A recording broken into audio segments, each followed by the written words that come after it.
When do you know if your headache pain is more than just a headache and is a migraine? Well, in recognition of Migraine Awareness Month, which is June, headache specialist and neurologist Dr. Ira Turner is coming together with Good Housekeeping editor Lori Jennings to encourage people living with chronic migraines to be proactive about their health. Good morning, guys. How you doing today?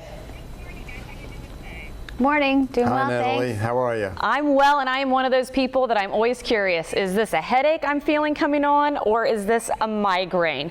So break it down for us. Doctor, we'll start with you. How is a chronic migraine different than just your average headache? Okay, chronic migraine is a disorder that transforms from episodic migraine. Episodic migraine, as you know, is a throbbing, pulsating, disabling headache that can be associated with nausea, vomiting, and light and noise sensitivity.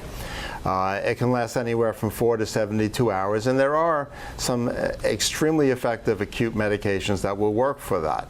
But what happens when patients start having more and more headaches, and in fact have headaches on a virtually daily basis, or at least more days with headache than without, and the severity of these can be extremely variable. That's what we call chronic migraine, and that's much more refractory to treatment and requires a specific diagnosis and specific treatment for it. Well, I'm glad you brought up the diagnosis, because it seems like they're really hard to be able to diagnose this condition, specifically the chronic migraines. Why is that? And well, actually, Natalie, it's only difficult because it takes time to spend taking a history and keeping records.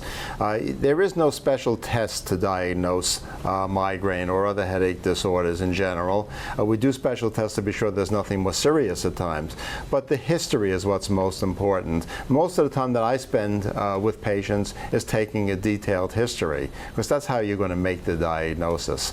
And unfortunately, since it does take so much time, a lot of patients don't speak to their physician or other healthcare providers to give them enough information about their headaches in order to determine that it's more than just a mild tension headache, but in fact that they really have is a disabling condition, either episodic migraine or even worse, chronic migraine. You know, and I'm curious, I want to bring Lori in at this time. Lori, why did Good Housekeeping decide to get involved in this initiative? Well, as you probably know, Good Housekeeping has readers who are approximately 40 million women across the country are reading our magazine in print or online at goodhousekeeping.com.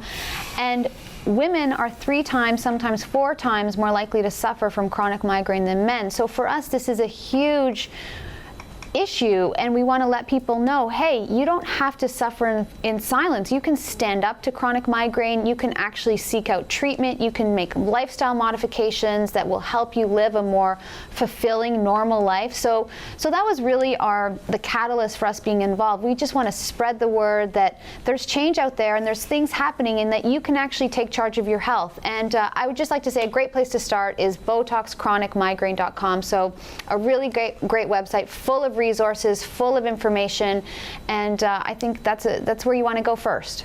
Well, I'm sure that website will also be able to give some advice. And in the meantime, though, we are out of time. So Absolutely. Thank you both for joining us. We really appreciate it. Thank you. Thank you.